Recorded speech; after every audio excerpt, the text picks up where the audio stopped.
May it please the tribunal. Before I resume with a consideration of Mr. Messersmith's second affidavit, document 2385 PS USA 68, I should like to consider briefly the status of the proof before this tribunal of the matters stated in the first Messersmith affidavit introduced by the United States, document 1760 PS USA 57. You will recall that Mr. Messersmith in that affidavit made the following general statements. First, that although Nazi Germany stated that it would respect the independence of Austria, in fact, it intended from the very beginning to conclude an Anschluss, and that defendant von Papen was working toward that end. Second, that although Nazi Germany pretended on the surface to have nothing to do with the Austrian Nazis, in fact, they kept up contact with them and gave them support and instructions. Third, that while they were getting ready for their eventual use of force in Austria, if necessary, the Nazis were using quiet, infiltrating tactics to weaken Austria internally through the use of Christian front personalities who were not flagrantly Nazi and could be called what they referred to as nationalist opposition. And through the device of developing new names for Nazi organizations so that they could be brought into the fatherland front of Austria cooperatively, that is, as an entire group.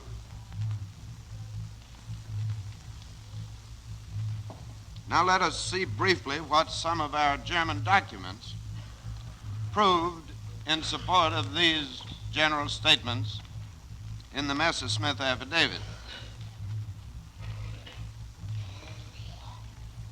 The excerpts I have already read out of the report from Rainer to Berchtesgaden, enclosed in the letter to Seyss-Inquart, document 812 PS USA 61, showed first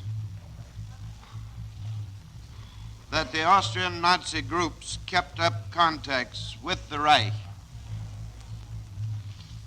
although they did it secretly in accordance with instructions from the Führer.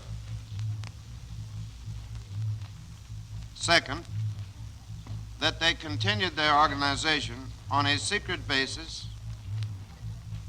so as to be ready in what they referred to as an emergency. Third, that they used persons like Seyss-Inquart and Glaise Hostenau, who had what they call good legal positions, but who could be trusted by the Nazis.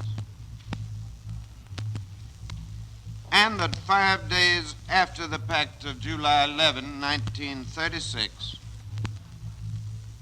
between Germany and Austria, a pact which specifically pledged the German government not to interfere, either directly or indirectly, in the internal affairs of Austria,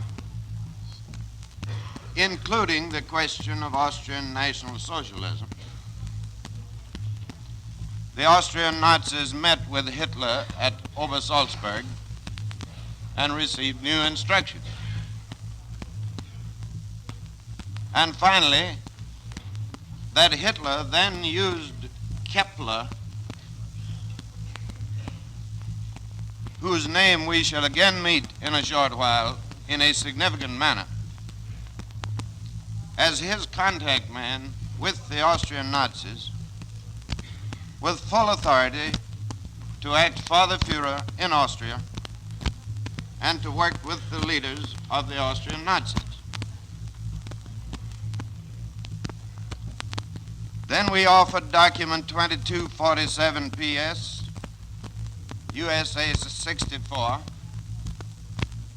von Pappen's letter to Hitler of May 17, 1935, that showed that von Papen had been in contact with Captain Leopold, and it showed how von Papen got Hitler to make a solemn promise of Austria's independence in order to further Papen's internal political game in Austria.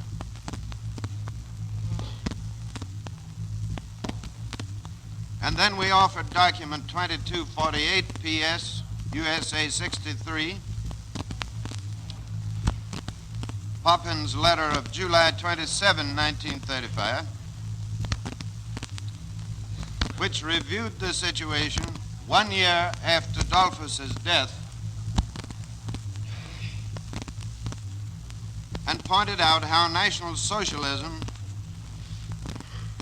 could be made the link for the Anschluss and how National Socialism could overcome the Austrian ideologies, and in which he identified himself completely with the National Socialist goal.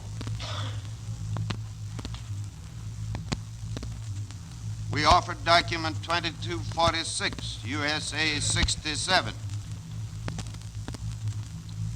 von Pappen's letter to Hitler of September 1, 1936, which showed how von Papen advised using both economic and continuing psychological pressure, that he had conferences with leaders of the illegal Austrian party, that he was trying to direct the next developments in such a way as to get cooperative representation of the Nazi movement in the Fatherland Front, and that meanwhile he was not ready to urge that avowed National Socialists be put in prominent positions,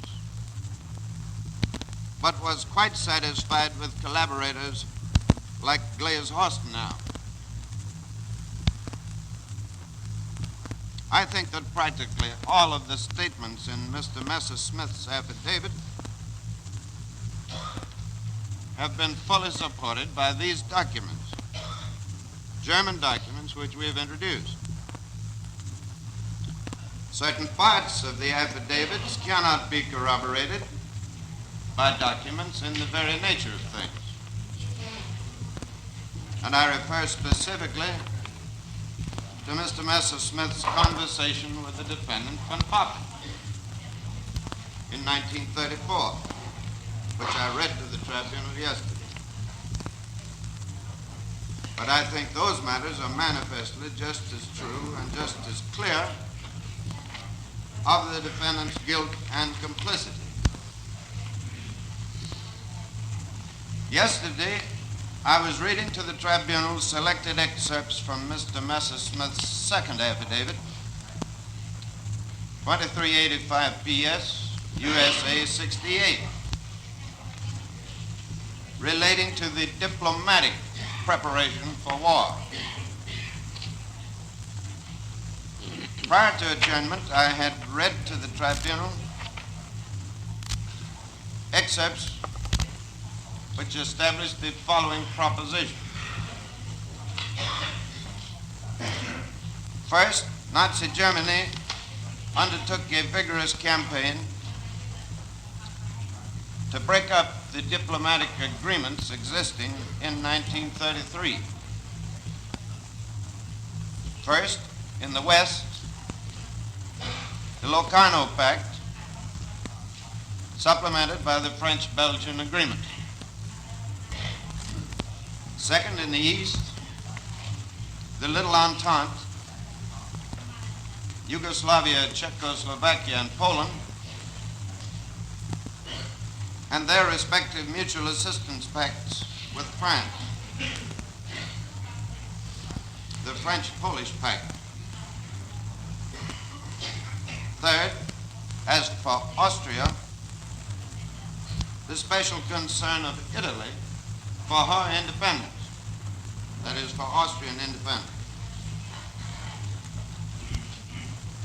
In the second place, Nazi Germany countered these alliances with extravagant and sometimes inconsistent promises of territorial gain to countries in southeastern Europe, Yugoslavia, Hungary, Poland.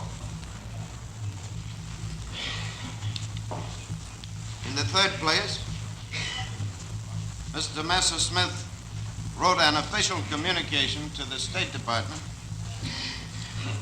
pointing out that persons like von Neurath and von Papen were able to work more effectively in making these promises and in doing their other work, just because they, and I quote, propagated the myth that they are not in sympathy with the regime. In the fourth place, in fact, high-ranking Nazis openly stated that Germany would honor her international obligations only so long as it suited her to do so. There are two more excerpts which I wish to read from this affidavit. France and Italy worked actively in southeastern Europe to counter German moves. As I said yesterday, France made attempts to promote an East Locarno Pact and to foster an economic accord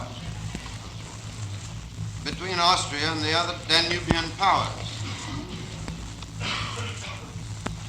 Italy's effort was to organize an economic bloc of Austria, Hungary, and Italy. But Germany foiled these efforts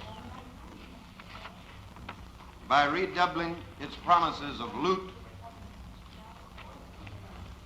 by continuing its armament, and by another very significant strategy. That is the fifth column strategy. That the Nazis stirred up internal dissensions within neighboring countries to disunite and weaken their intended victims. I read now from page 7 of the English copy of the second Messerschmitt affidavit, document 2385, PS, USA 68. Paragraph beginning in the middle of the page. At the same time that Germany held out such promises of reward for cooperation in her program, she stirred up internal dissensions within these countries themselves, and in Austria and Czechoslovakia in particular, all of which was designed to so weaken all opposition and strengthen the pro-Nazi and fascist groups as to ensure peaceful acquiescence in the German program. Her machinations in Austria I have related in detail, as they came under my direct observation in a separate affidavit. In Czechoslovakia, they followed the same tactics with the Sudeten Germans. I was reliably informed that the Nazi Party spent over 6 million marks in financing the Henlein Party in the elections in the spring of 1935 alone. In Yugoslavia, she played on the old differences between the Croats and the Serbs and the fear of the restoration of the Habsburgs in Austria.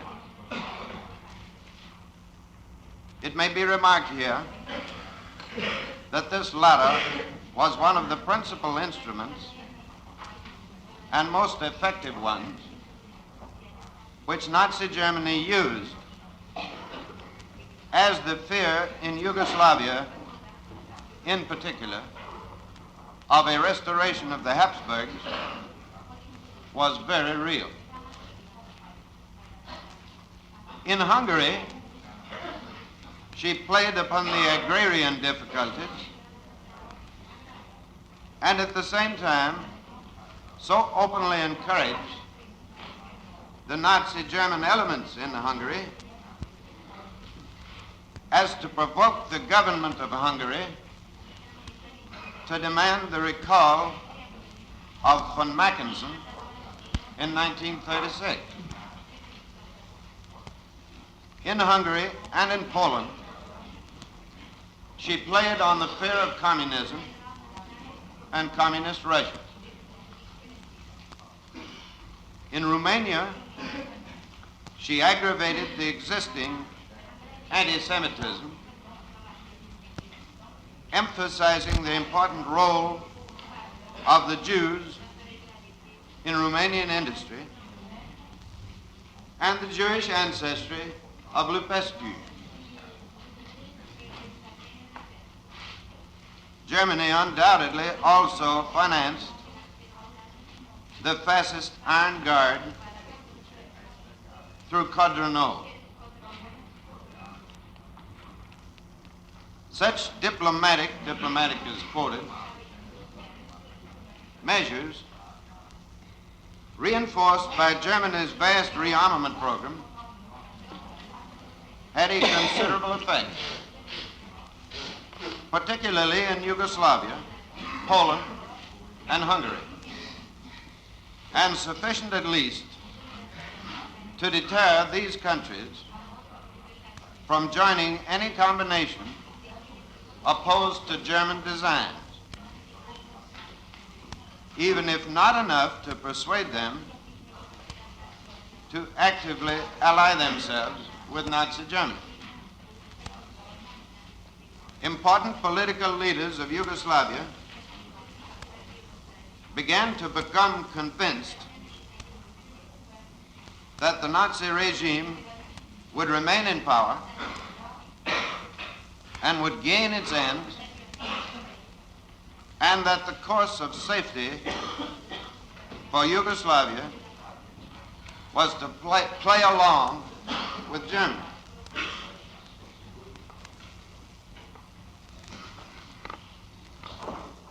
I shall not take the time of the tribunal to read into evidence the detailed official dispatches which Mr. Messersmith sent to the American State Department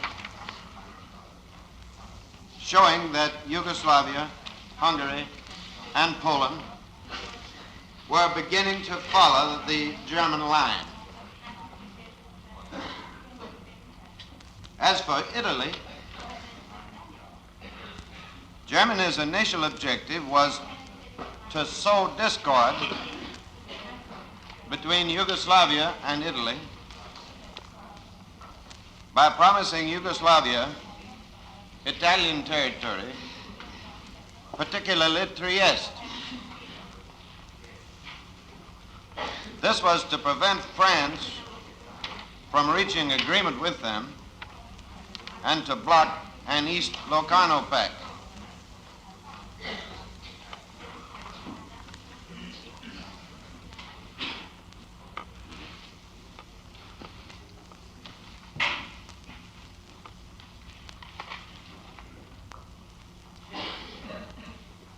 On that, I quote again from document 2385 PS, the USA 68, second Messersmith affidavit, on page 10.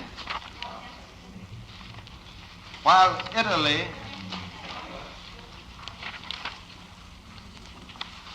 right at the middle of the page in the English version. While Italy openly opposed efforts at Anschluss with Austria in 1934, Italian ambitions in Abyssinia provided Germany with the opportunity to sow discord between Italy and France and England, and to win Italy over to acceptance of Germany's program in exchange for German support of Italy's plans in Abyssinia. That, if the tribunal pleased, paved the way for the Austro-German declaration or pact of 11 July 1936. And in the fall of 1936, Germany extended the hand of friendship and common purpose to Italy in an alliance which they called the Rome-Berlin Axis. This, together with Germany's alliance with Japan, put increasing pressure on England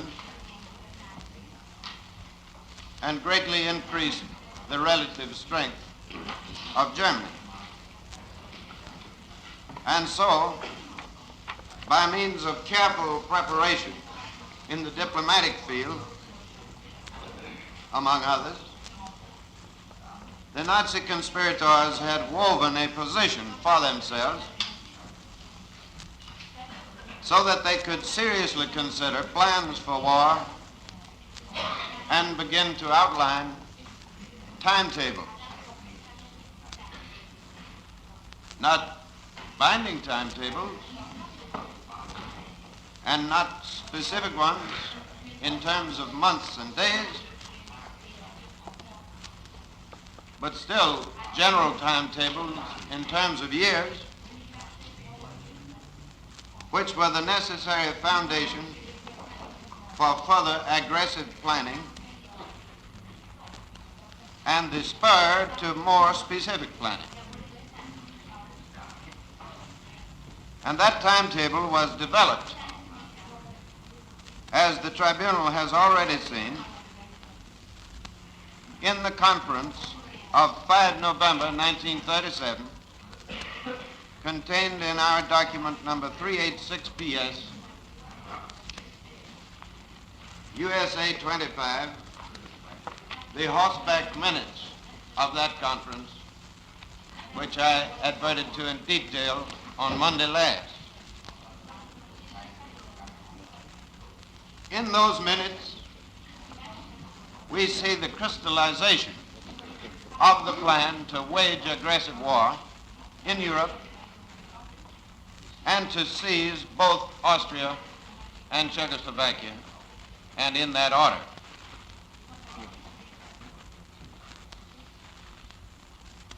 In connection with the exposition of the aggression on Austria, I have shown first the purpose of the Nazi conspiracy with respect to the absorption of Austria, and then the steps taken by them in Austria up to this period That is November 1937.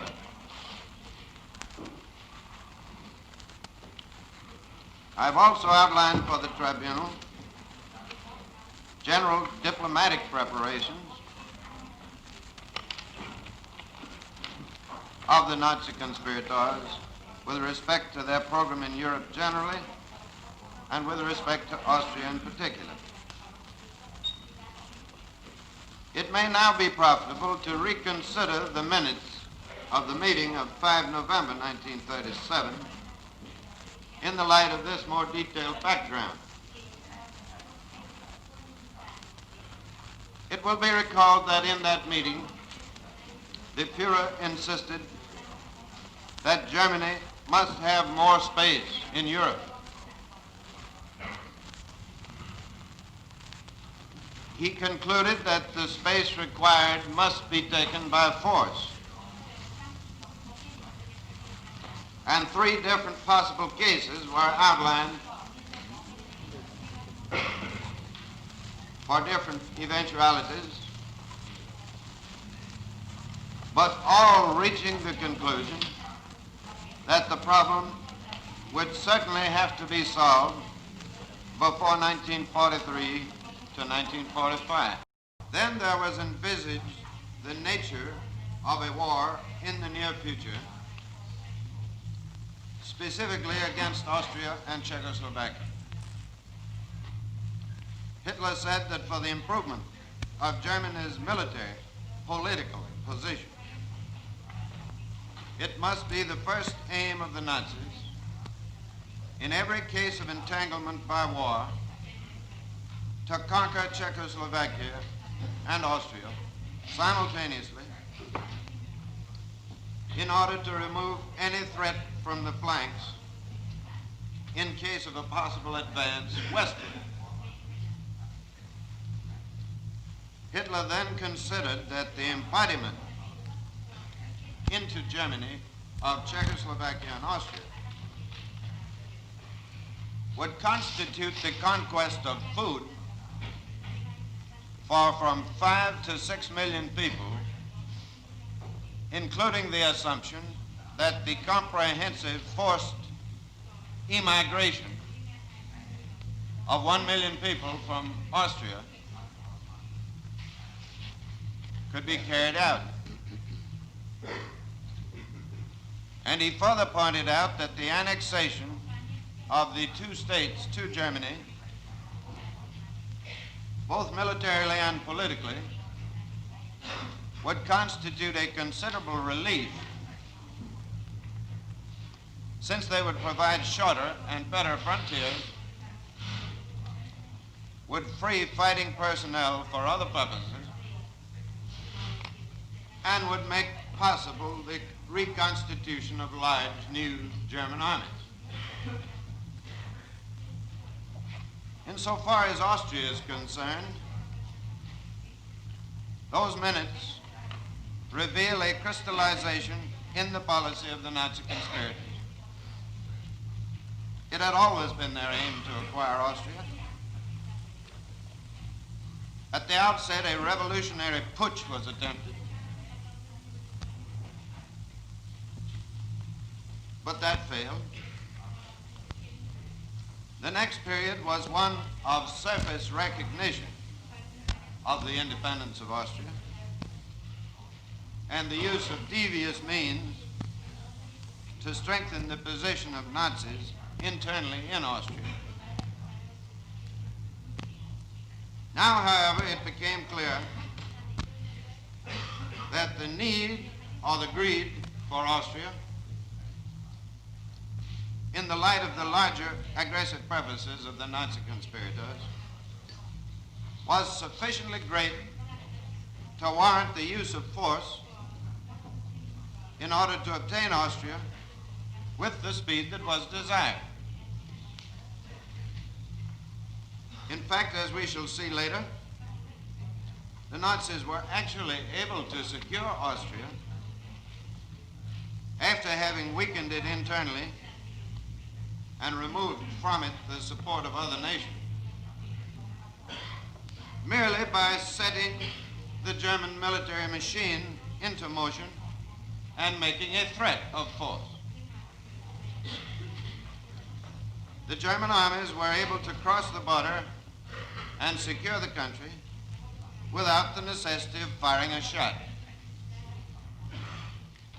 Their careful planning for war and their readiness to use war as an instrument of political action made it possible in the end for them to pluck this plum without having to fight a blow for it.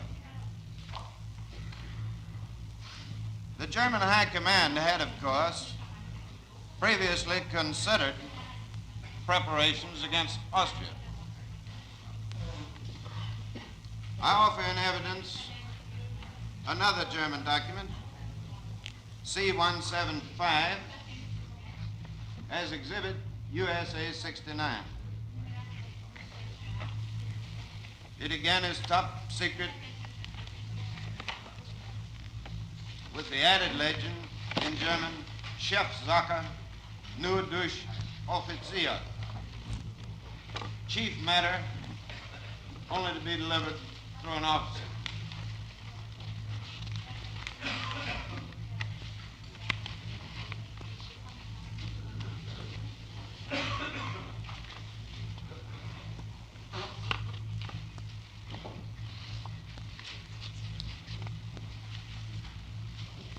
This was a top secret directive of 24 June 1937 of the Reich Minister for War and Commander-in-Chief of the Armed Forces, General von Blomberg. The importance of this top secret directive is indicated by the fact that the carbon copy received by the Commander-in-Chief of the Navy was one of only 4 copies, establishing the directive for a unified preparation for war of all the armed forces. This directive from General von Blomberg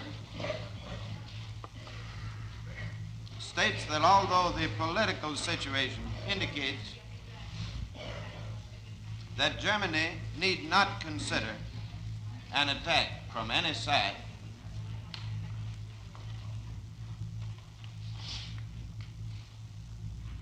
and also states that Germany does not intend to unleash a European war. It then states in point 1, and I quote from page 2 of the English text, I believe page 4, third paragraph of the German text.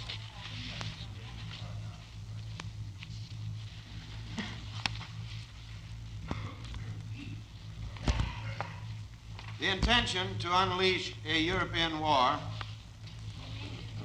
is held just as little by Germany.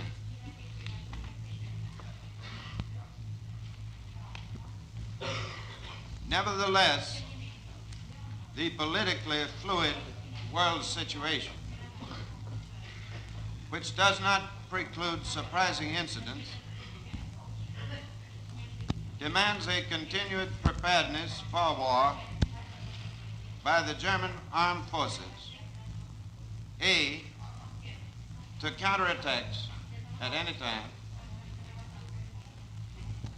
B, to enable the military exploitation of politically favorable opportunities should they occur.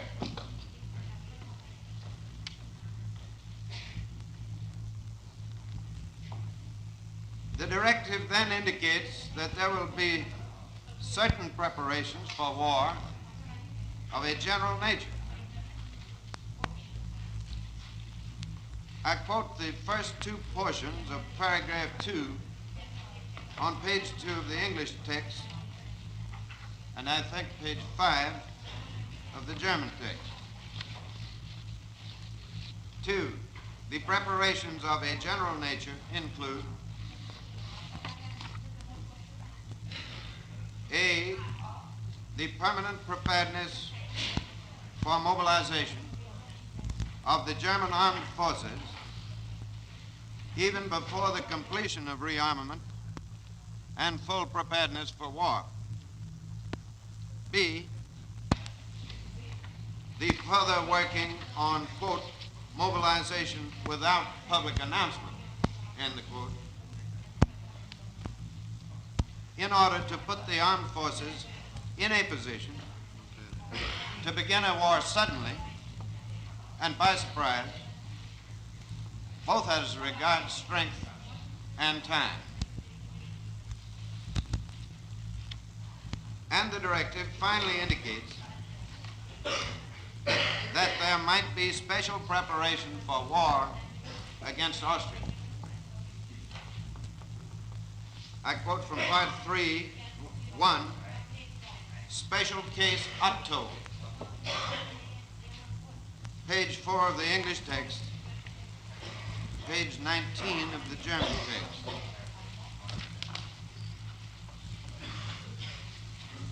Case Otto, as you will repeatedly see, was the standing code name for aggressive war against Austria. I quote, armed intervention in Austria in the event of her restoring the monarchy. The object of this operation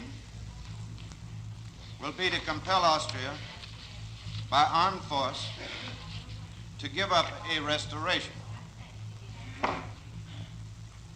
Making use of the domestic political divisions of the Austrian people, the march in will be made in the general direction of Vienna and will break any resistance.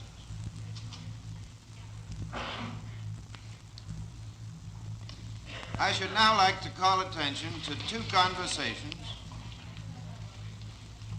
held by United States Ambassador Bullitt with the defendants Schacht and Goering in November 1937. I suppose, if the tribunal please,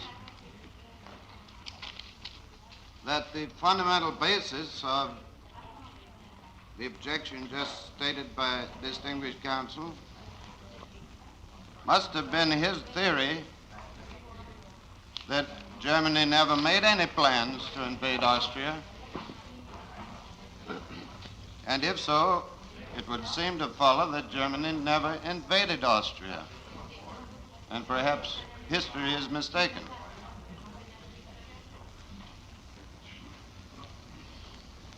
I had adverted to two conversations held by United States Ambassador Bullitt with the defendant Schacht and the defendant Goering in November 1937. For this purpose, I offer in evidence our document L151, offered as Exhibit USA 70,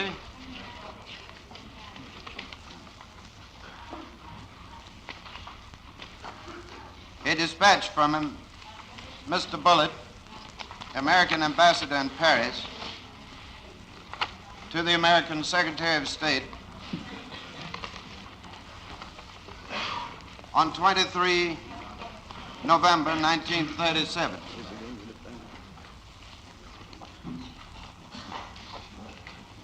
Now there again, if the tribunal please, we're embarrassed because that document is not in the document books before the members of the tribunal. It has been furnished in German translation to the defendants, counsel. We have got it in German, apparently. I expect you have, yes. You have the German version. If the tribunal will permit, I will read from the original exhibit.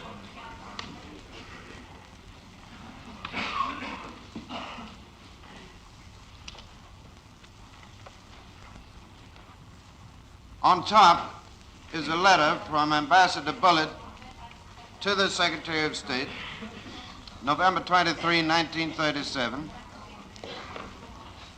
stating that he visited Warsaw, stopped in Berlin en route, where he had conversations with Schacht and Goering, among others. On the conversation with Schacht,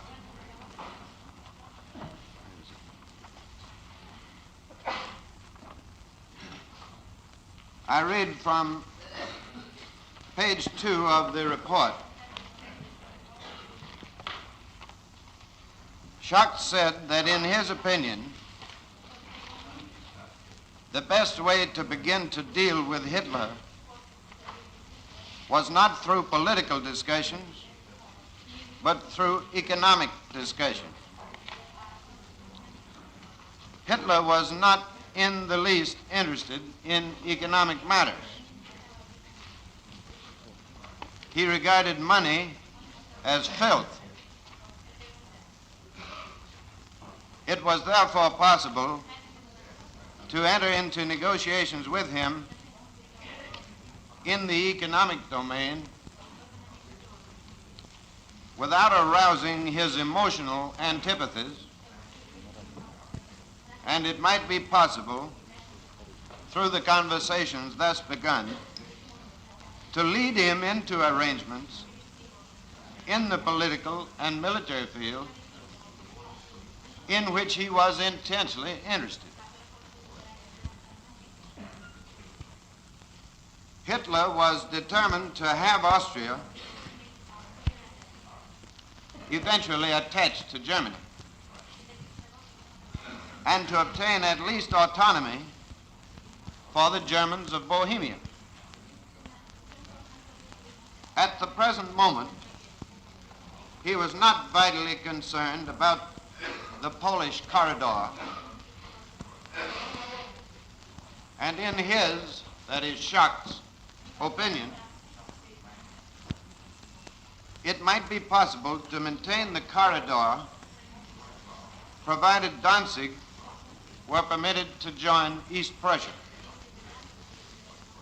and provided some sort of a bridge could be built across the corridor, uniting Danzig and East Prussia with Germany.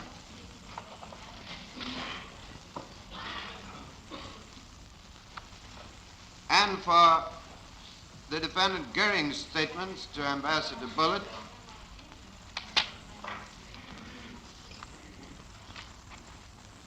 another page 2.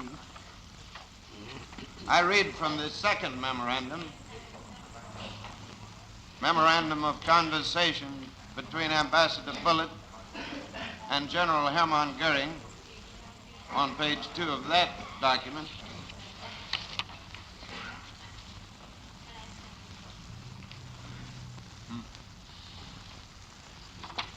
It's the second page,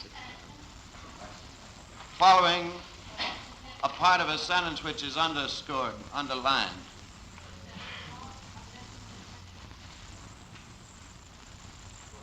Just below the middle of the page. All right. The sole source of friction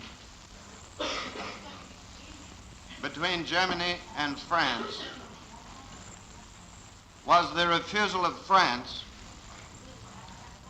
to permit Germany to achieve certain vital national necessities. If France, instead of accepting collaboration with Germany, should continue to follow a policy of building up alliances in Eastern Europe to prevent Germany from the achievement of her legitimate aims, it was obvious that there would be conflict between France and Germany. I asked Goering what aims especially he had in mind. He replied, "We are determined to join to the German Reich all Germans who are contiguous to the Reich and are divided from the great body of the German race merely by the artificial barriers imposed by the Treaty of Versailles." I asked Goering if he meant that Germany was absolutely determined to annex Austria to the Reich. He replied that this was an absolute determination of the German government. The German government at the present time was not pressing this matter because of certain momentary political considerations, especially in their relations with Italy. But Germany would tolerate no solution of the Austrian question other than the consolidation of Austria in the German Reich. He then added a statement which went further than any I have heard on this subject. He said, quote, "There are schemes being pushed now for a union of Austria, Hungary, and Czechoslovakia, either with or without a Habsburg at the head of the unit. Such a solution is absolutely unacceptable to us, and for us, the conclusion of such an agreement would be an immediate casus belli." Goering used the Latin expression casus belli. It is not a translation from the German in which our conversation was carried on. I asked Goering if the German government was as decided in its views with regard to the Germans in Bohemia as it was with regard to Austria. He replied that there could be only one final solution of this question. The Sudeten Germans must enter the German Reich as all other Germans who lived contiguous to the Reich.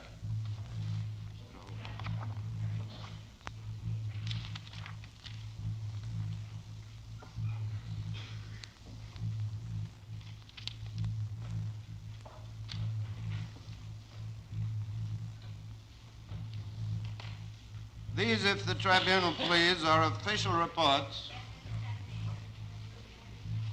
made by the accredited representative of the United States in the regular course of business. They carry with them the guarantee of truthfulness of a report made by a responsible official to his own government, recording contemporaneous conversation and events.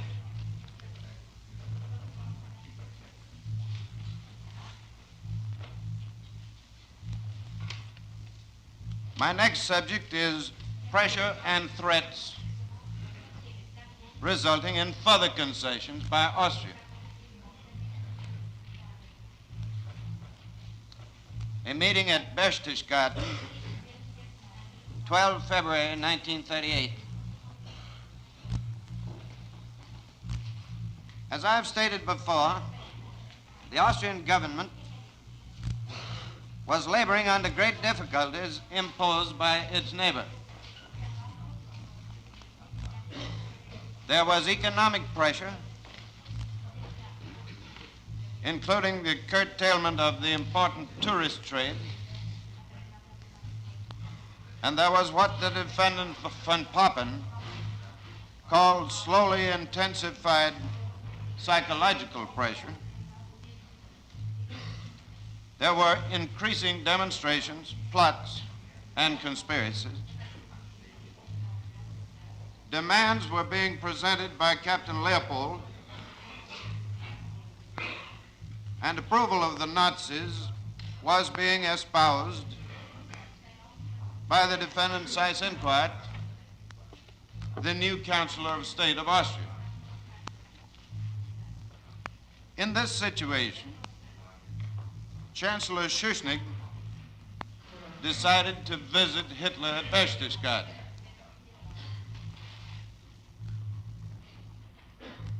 The official communique of this conference is quite calm. I invite the tribunal to take judicial notice of it. It is document 2461 PS. The official German communique of the meeting of Hitler and Schuschnigg at Obersalzberg, 12 February 1938,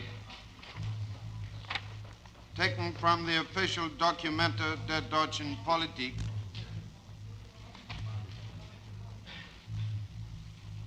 volume 6, 1, page 124, number 21A.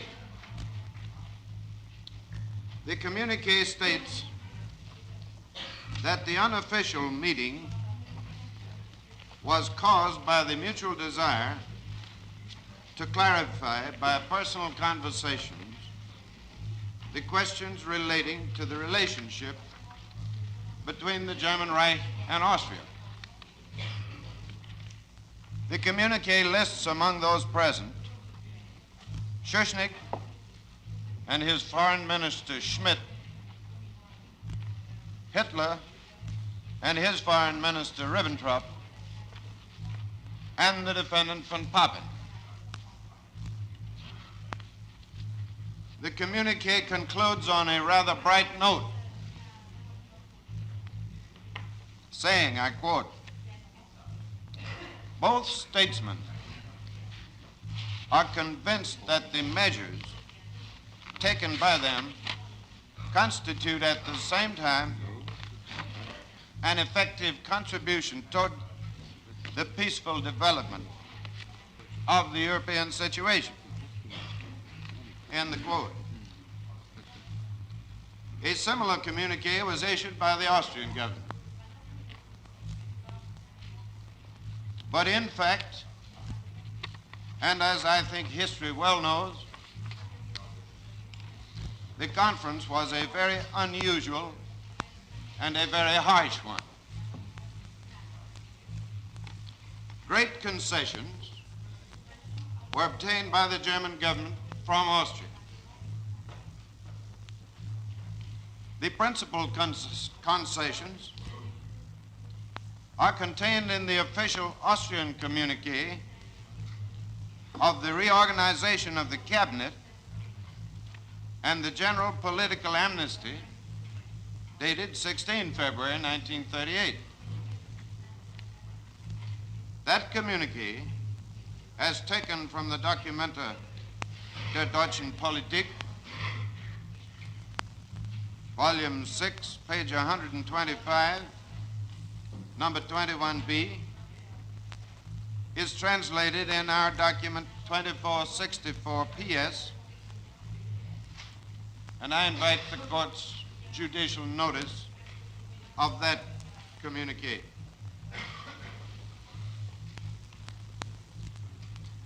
That communique announced a reorganization of the Austrian cabinet, including most significantly the appointment of the defendant Seyss-Inquart to the position of Minister of Security and Interior, where he would have control of the police. In addition, an announcement was made of a general political amnesty to Nazis convicted of crime. 2 days later, another concession was divulged. I invite the court's judicial notice to our document 2469 PS, a translation of the official German and Austrian communique concerning the so-called equal rights of Austrian National Socialists in Austria, 18 February 1938, Documente der Deutschen Politik, Volume 6, 1, page 128, number 21D.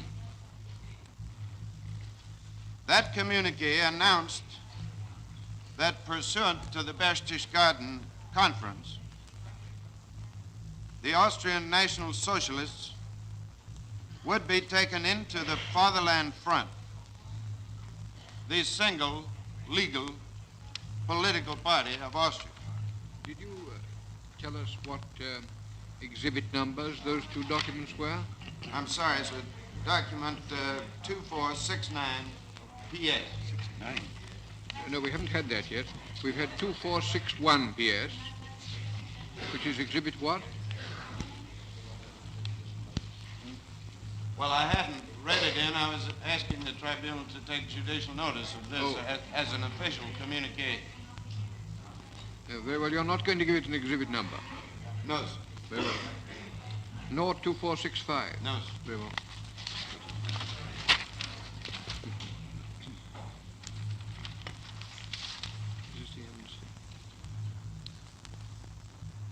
In actual fact, great pressure was put on Schuschnigg at Berchtesgaden. The fact that pressure was exerted, and pressure of a military nature involving the threat of the use of troops, can be sufficiently established from captured German documents.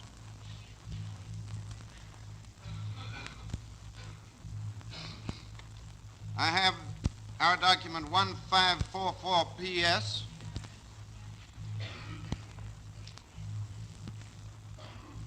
a captured German document, which I offer in evidence as Exhibit USA 71.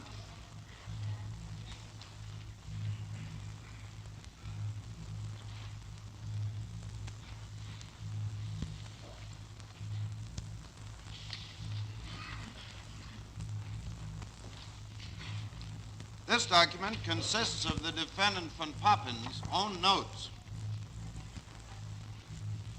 on his last meeting with Schuschnigg on February 26, 1938. I quote the last two paragraphs of these notes.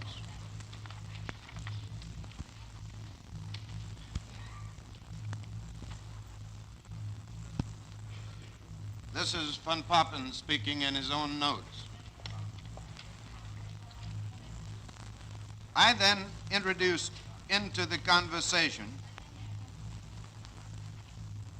the widespread opinion that he, that is Schuschnigg, had acted under, quote, brutal pressure, end the quote, in Berchtesgaden. I myself had been present and been able to state that he had always and at every point had complete freedom of decision. The Chancellor replied that he had actually been under considerable moral pressure. He could not deny that. He had made notes on the talk which bore that out.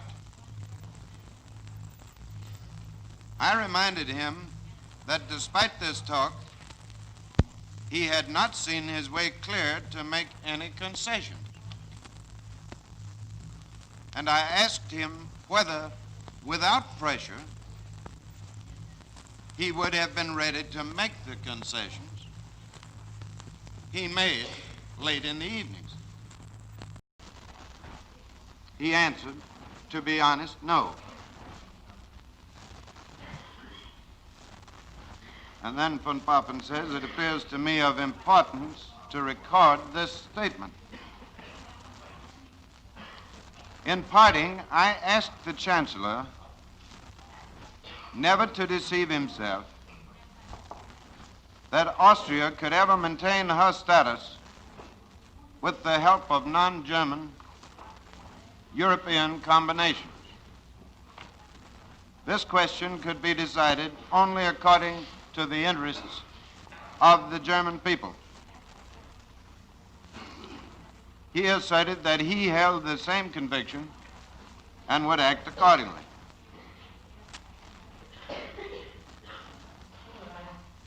Thus we have, through the words of von Papen, Schuschnigg's contemporary statement to Papen of the pressure which had been exerted upon him,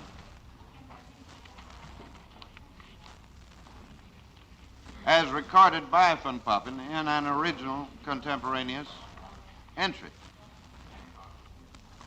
For diplomatic purposes, Papen, who had been at Berchtesgaden, kept up the pretense that there had been no pressure applied. But the defendant, General Jodl, writing the account of current events in his diary, was much more candid. We're fortunate in having General Jodl's handwritten diary.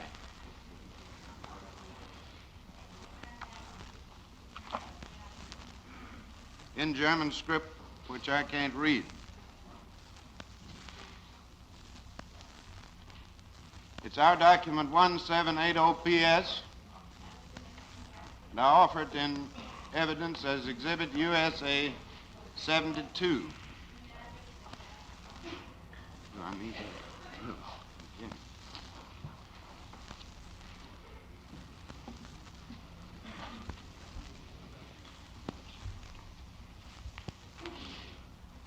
I may say that General Jodl, in interrogations, has admitted that this is his genuine diary in his handwriting.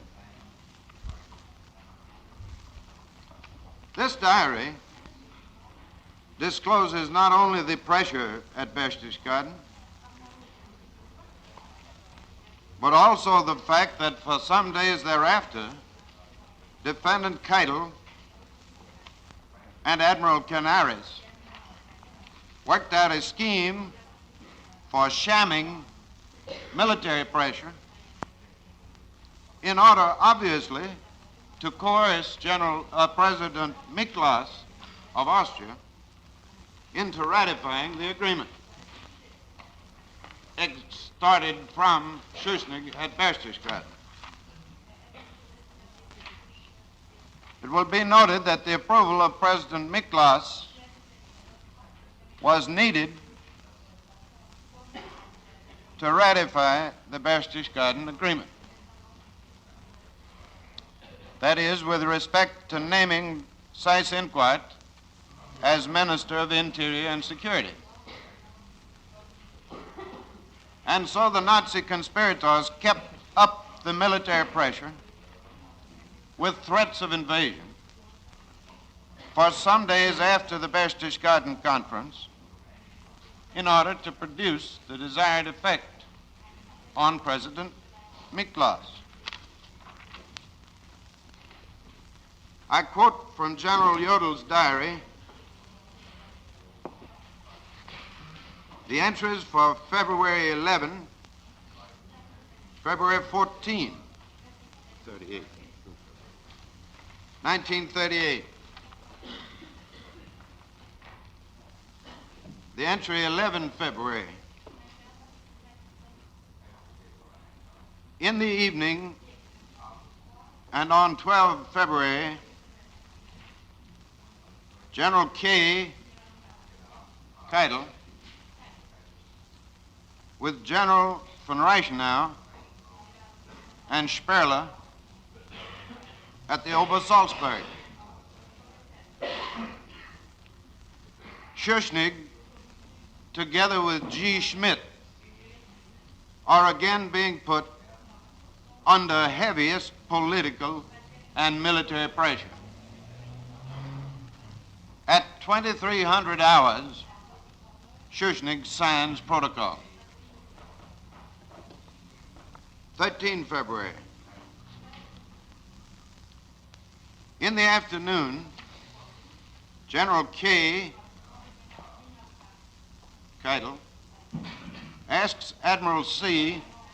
Canaris and myself to come to his apartment. He tells us that the Führer's order is to the effect that military pressure by shamming military action should be kept up until the 15th. Proposals for these deceptive maneuvers are drafted and submitted to the Führer by telephone for approval. 14 February, at 2:40 o'clock, the agreement of the Führer arrives. Canaris went to Munich to the Counterintelligence Office 7 and initiates the different measures. The effect is quick and strong. In Austria, the impression is created that Germany is undertaking serious military preparation.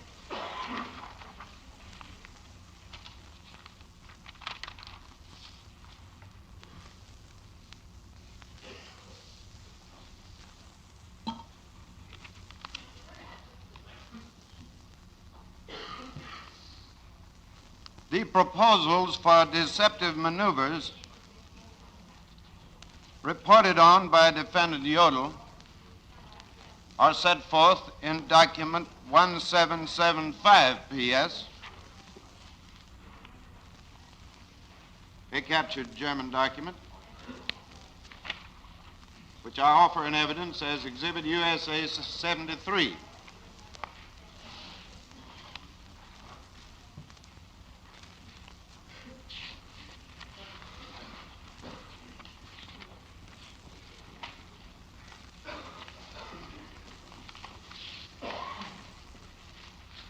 The proposals are signed by the defendant Keitel.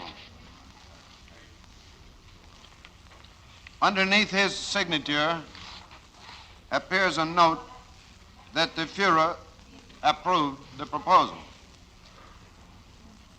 In the original document, that note is handwritten in pencil.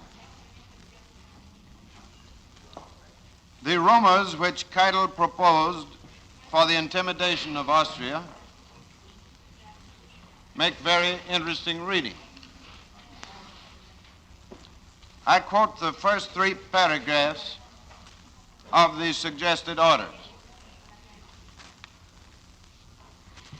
1, to take no real preparatory measures in the Army or Luftwaffe, no troop movements or redeployments. 2, spread false but quite credible news which may lead to the conclusion of military preparations against Austria. A, through V-men in Austria. B, through our customs personnel staff at the frontier. 3, through traveling agents. Third, such news could be A, furloughs are supposed to have been barred in the sector of the 7th AK. B, rolling stock is being assembled in Munich, Augsburg, and Regensburg. C, Major General Muff, the military attaché in Vienna, has been called for a conference to Berlin. Parenthesis. As a matter of fact, this is the case. That reminds me of a lawyer from my hometown who used to argue a matter at great length, and then he would end up by saying, and incidentally, it's the truth. D, the police stations located at the frontier of Austria have called up reinforcements. E, custom officials report about the imminent maneuvers of the Mountain Brigade, Gebirgsbrigade, in the region of Freilassing, Reichenhall, and Berchtesgaden.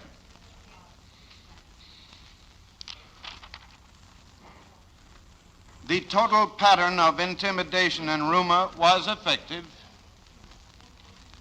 for in due course, as we have already seen from the communiques referred to, President Miklas verified the Berchtesgaden Agreement, which foreshadowed National Socialist Austria.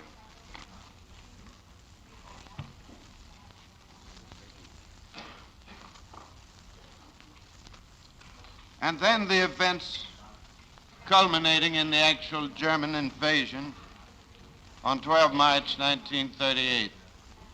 Mr. President, would this be a convenient moment for recess? We'll adjourn for 10 minutes. May it please the tribunal. I had reached the subject of the events culminating in the German invasion on 12 March 1938. And first under that, the Plebiscite and the preparations. One moment.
I had reached the subject, events culminating in the German invasion of Austria on 12 March 1938.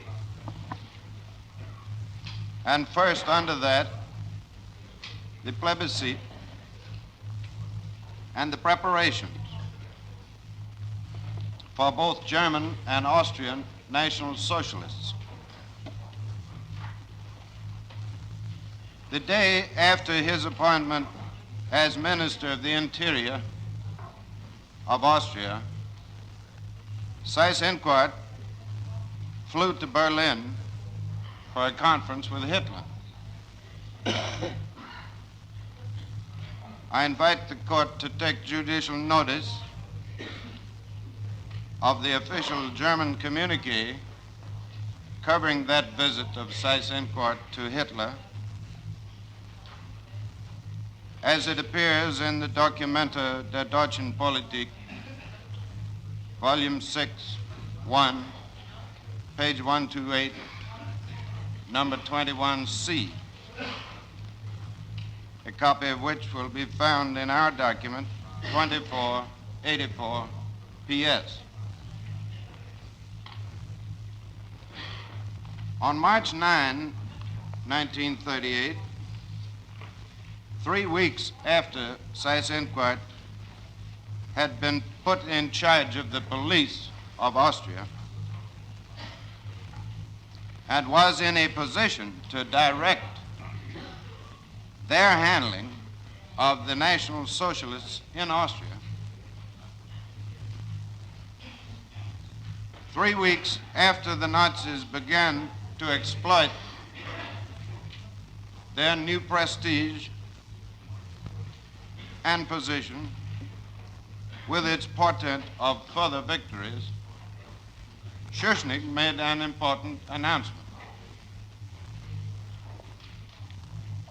On March 9, 1938, Schuschnigg announced that he would hold a plebiscite throughout Austria the following Sunday, March 13, 1938. The question to be submitted in the plebiscite was, I quote, "Are you for an independent and social, a Christian, German, and united Austria?" End the quote. A yes answer to this question was certainly compatible with the agreement made by the German government on 11 July 1936 and would have carried forward at Berchtesgaden on 12 February 1938. Moreover, for a long while, the Nazis had been demanding a plebiscite on the question of Anschluss.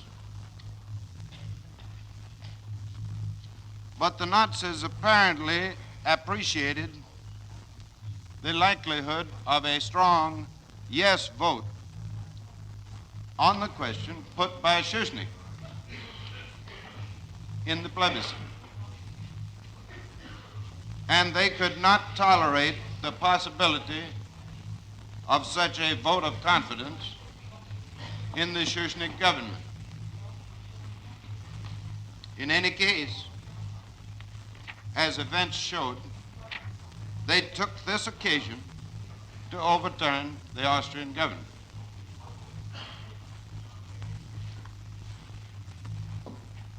Although the plebiscite was not announced until the evening of 9 March, the Nazi organization received word about it earlier in that day. It was determined by the Nazis that they had to ask Hitler what to do about the situation. That is, the Austrian Nazis. And that they would prepare a letter of protest against the plebiscite from Seyss-Inquart to Schuschnigg. And that pending Hitler's approval, Seyss-Inquart would pretend to negotiate with Schuschnigg about details of the plebiscite. This information is all contained in the report of Gauleiter Reiner to Reich Commissioner Berkel,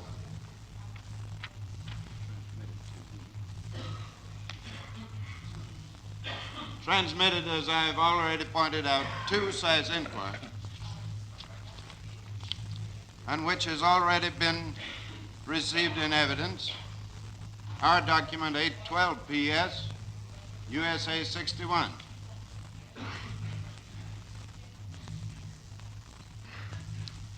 I quote briefly from page 7 of the English text, the paragraph beginning on page 11 of the German original.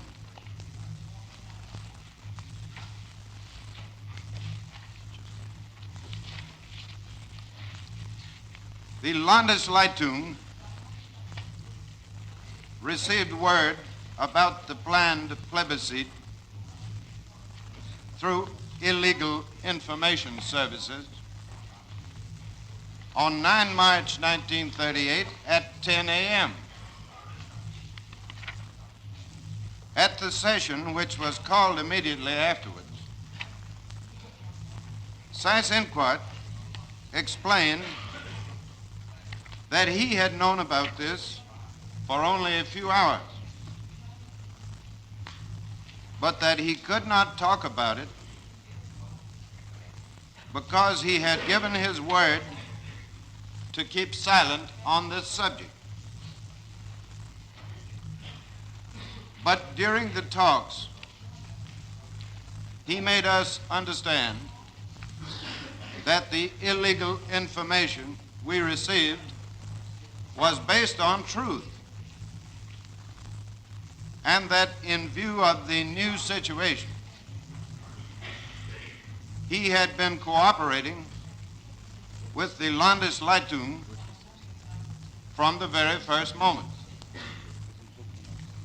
Klausner, Uri, Reiner, Globachnik, and Seyss Inquart were present at the first talks, which were held at 10 a.m. There it was decided that first, the Führer had to be informed immediately. Secondly, the opportunity for the Führer to intervene must be given to him by way of an official declaration made by Minister Seyss Inquart to Schuschnigg. And thirdly, Seyss Inquart must negotiate with the government until clear instructions and orders were received from the Führer. Seyss Inquart and Reiner together composed a letter to Schuschnigg, and only one copy of it was brought to the Führer by Globachnik, who flew to him on the afternoon of 9 March 1938. Negotiations with the government were not successful.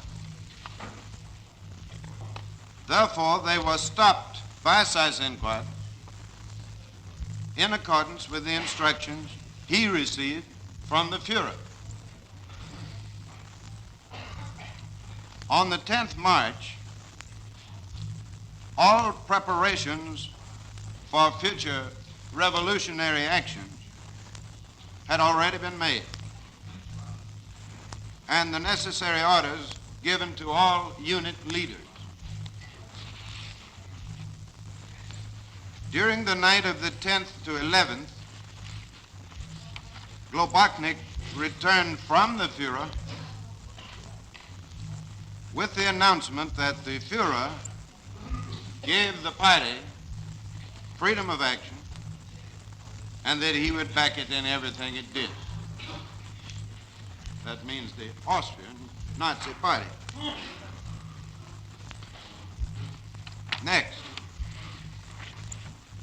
Germany's actual preparation for the invasion and the use of force. When news of the plebiscite reached Berlin, it started a tremendous amount of activity. Hitler, as history knows, was determined not to tolerate the plebiscite. Accordingly, he called his military advisors and ordered the preparation of the march into Austria. On the diplomatic side, he started a letter to Mussolini indicating why he was going to march into Austria. And in the absence of the defendant Ribbentrop, who was temporarily detained in London, the defendant von Neurath took over the affairs of the Foreign Office again. The terse and somewhat disconnected notes in General Jodl's diary give a vivid account of the activities in Berlin. I quote from the entry of the 10th of March.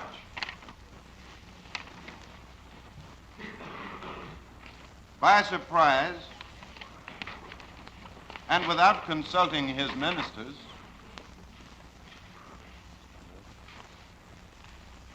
Schuschnigg ordered a plebiscite for Sunday, 13 March, which should bring strong majority for the legitimists in the absence of plan or preparation. Führer is determined not to tolerate it. This same night, March 9 to 10, he calls for Göring. General von Reichenau is called back from Cairo Olympic Committee. General von Scheber is ordered to come, as well as Minister Glazed Hosnau, who is with the district leader, Gauleiter Berkel, in the Palatinate. General Keitel communicates the facts at 1:45. He drives to the Reichskanzlei at 10 o'clock. I follow at 10:15, according to the wish of General von Wiebahn, to give him the old draft,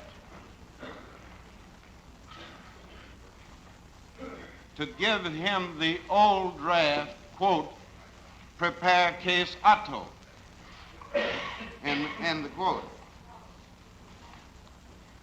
1300 hours, General K, which I think plainly means Keitel,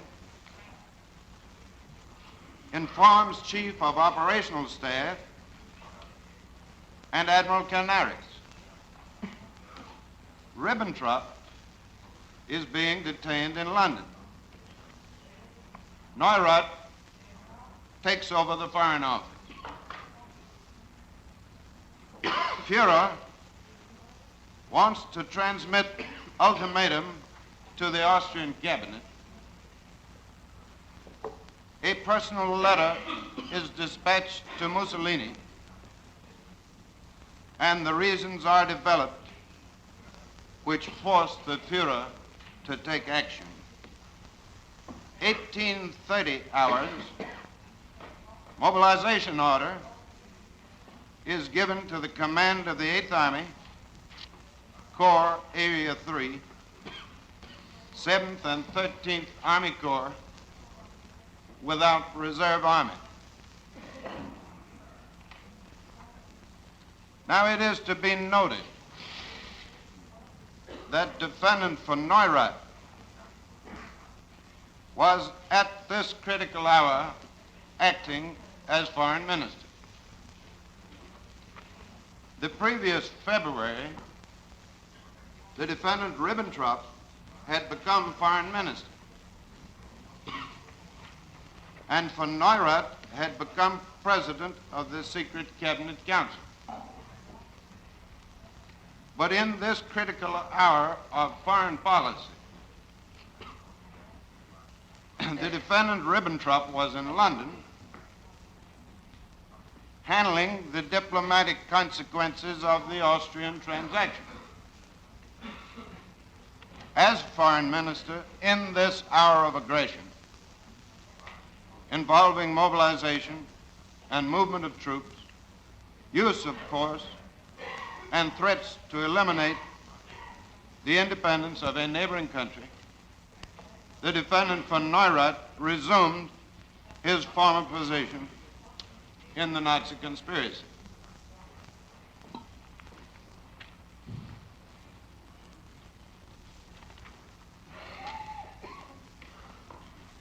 I now offer in evidence our document C-102 as Exhibit USA 74, captured German document, top secret, the directive of the Supreme High Command of the Armed Forces, 11 March 1938. This directive by Hitler,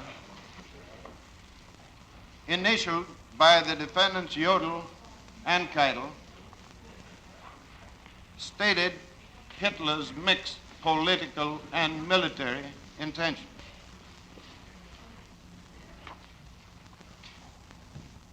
I quote paragraphs 1, 4, and 5 of the directive.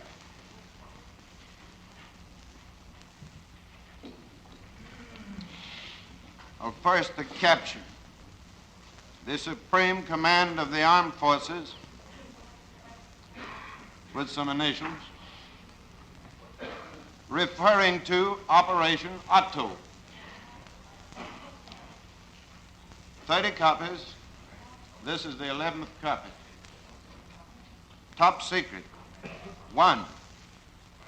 If other measures prove unsuccessful, I intend to invade Austria with armed forces to establish constitutional conditions and to prevent further outrages against the pro-German population.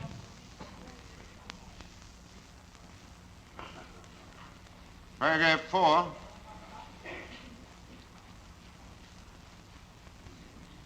The forces of the Army and Air Force detailed for this operation must be ready for invasion and or ready for action on the 12th March 1938 at the latest from 1200 hours. I reserve the right to give permission for crossing and flying over the frontier and to decide the actual moment for invasion. 5, the behavior of the troops must give the impression that we do not want to wage war against our Austrian brothers. It is in our interest that the whole operation shall be carried out without any violence, but in the form of a peaceful entry welcomed by the population. Therefore, any provocation is to be avoided. If, however, resistance is offered, it must be broken ruthlessly by force of arms.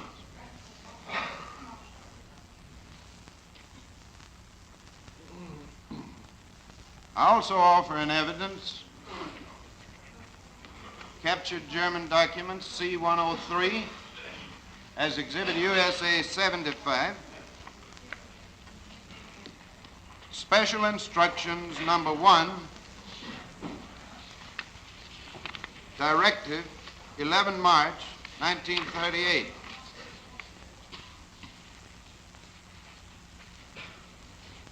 This was an implementing directive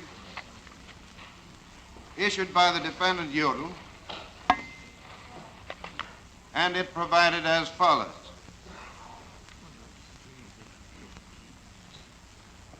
Top secret again, 40 copies of which this is the 6th. Special Instructions Number 1 to the Supreme Commander of the Armed Forces, number 427, diagonal 38, with some symbols. Directive for policy toward Czechoslovakian and Italian troops or militia units on Austrian soil. 1. If Czechoslovakian troops or militia units are encountered in Austria, they are to be regarded as hostile. 2. The Italians are everywhere to be treated as friends, especially as Mussolini has declared himself disinterested in the solution of the Austrian question. The Chief of the Supreme Command of the Armed Forces by order Jodl.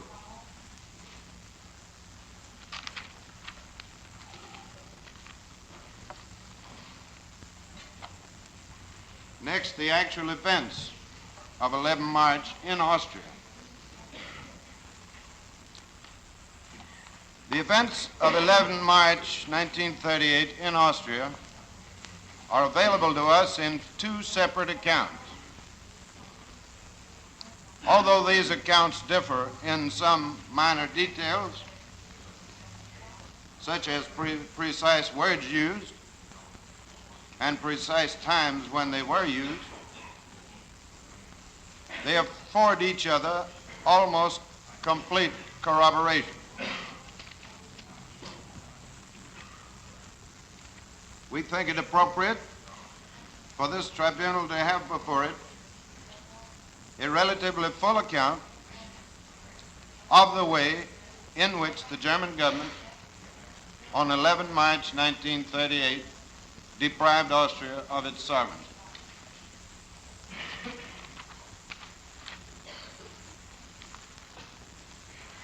First, I shall give the report of the day's events in Austria as given by the Austrian Nazis. I refer to document 812 PS, USA 61, the report from Gauleiter Rainer to Reich Commissioner Berkel.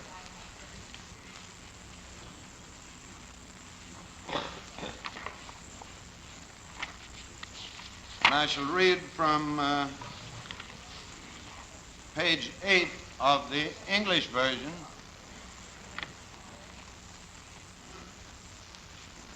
For the benefit of the German interpreter,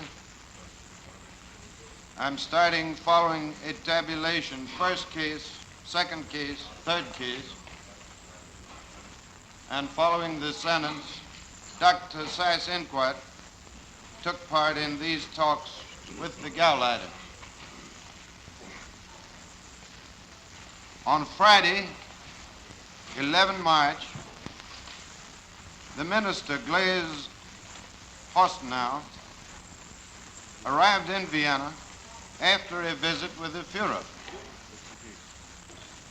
After talks with Seyss-Inquart, he went to see the Chancellor. At 11:30 a.m., the Landesleitung had a meeting at which Klausner, Rainer, Globachnik, Uri, Seyss-Inquart, Glaze Horstenau, Fischberg, and Mühlmann participated. For purposes of convenience, our staff has marked these telephone calls in pencil with an identifying letter running from A through Z and then to double A. 11 of these conversations have been determined by a screening process to be relevant to the evidence of this particular time. All the conversations which have been translated have been mimeographed and are included in the document books handed to the defendant. The original binder contains, of course, the complete set of conversations. A very extensive and interesting account of events with which we are much concerned can be developed from quotations from these translated conversations. I turn now to copies of the telephone conversations. The first group in Part A of the binder took place between Field Marshal Goering, who was identified by the letter F for Field Marshal, and Seyss-Inquart, who was identified as S. The transcript prepared by the Research Institute of the Air Ministry is in part in the language of these two persons and is in part a summary of the actual conversation. I quote from Part A of this binder, and because of the corroborated nature of this transcript and its obvious authenticity, I propose to quote this conversation in full. F. Hereafter I shall use Goering and Seyss-Inquart. F. How do you do, Doctor? My brother-in-law, is he with you? Seyss-Inquart. No. Thereupon the conversation took approximately the following turn. Goering, how are things with you? Have you resigned? Or do you have any news? Seyss-Inquart. The Chancellor has canceled the elections for Sunday, and therefore he has put S, Seyss-Inquart, and the other gentleman in a difficult situation. Besides having called off the elections, extensive precautionary measures are being ordered, among others curfew at 8 p.m. Goering replied that in his opinion, the measures taken by Chancellor Schuschnigg were not satisfactory in any respect. At this moment, he could not commit himself officially. Goering will take a clear stand very shortly. In calling off the elections, he could see a postponement only, not a change of the present situation, which had been brought about by the behavior of the Chancellor Schuschnigg in breaking the Berchtesgaden agreement. Thereafter, a conversation took place between Goering and the Führer. Afterwards, Goering phoned again Seyss-Inquart. This conversation was held at 15:05. Goering told Seyss-Inquart that Berlin did not agree whatsoever with the decision made by Chancellor Schuschnigg, since he did not enjoy any more the confidence of our government because he had broken the Berchtesgaden agreement. And therefore, further confidence in his future actions did not exist. Consequently, the national minister, Seyss-Inquart, and the others are being requested to immediately hand in their resignation to the Chancellor and also to ask the Chancellor to resign. Goering added that if after a period of 1 hour no report had come through, the assumption would be made that Seyss-Inquart would no more be in a position to phone. That would mean that the gentlemen had handed in their resignation. Seyss-Inquart was then told to send the telegram to the Fuhrer as agreed upon. As a matter of course, an immediate commission by the federal president for Seyss-Inquart to form a new cabinet would follow Schuschnigg's resignation. Thus you see that at 2:45 p.m., Goering told Seyss-Inquart over the phone that it was not enough for Schuschnigg to cancel the election. And 20 minutes later, he telephoned Seyss-Inquart to state that Schuschnigg must resign. That's your second ultimatum. When informed at about an hour later that Schuschnigg had resigned, he pointed out that in addition, it was necessary to have Seyss-Inquart at the head of the cabinet. Shall I go into another one of these? No, I think we better adjourn now until 2 o'clock.